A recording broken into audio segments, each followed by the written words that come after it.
members of Congress, honored guests, my fellow Americans. Tonight I have the honor of reporting to you on the state of the Harlem.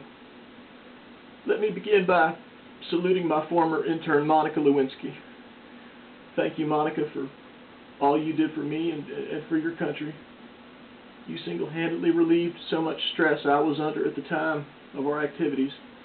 The United States couldn't have overcome such a sensitive part of my staff, the sensitive time in my life while working on my staff. I cannot begin to describe how valuable you were to the White House team. I know things got hard, but you continued to blow my expectations away, and finally you ended up doing a fantastic job. And Hillary, when you got home, you asked us all to work together in the spirit of civility, and I say let's do exactly that.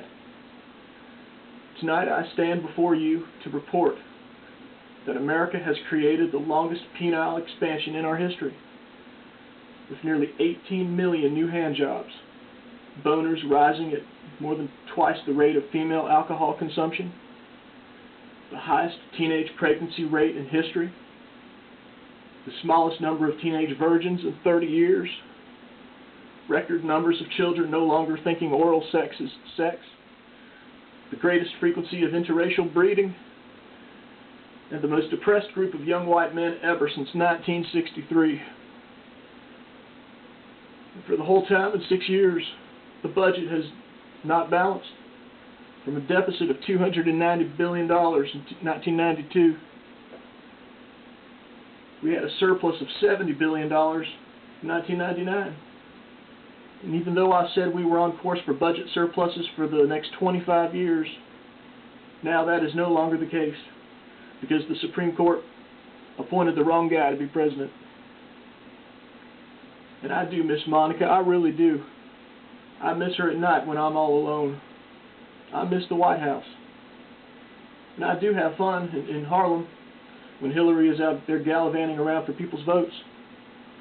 And I want her to win, I really do. But there's too much fun here back at home to be had for me to be following her around all over the country, making it seem like she needs my help.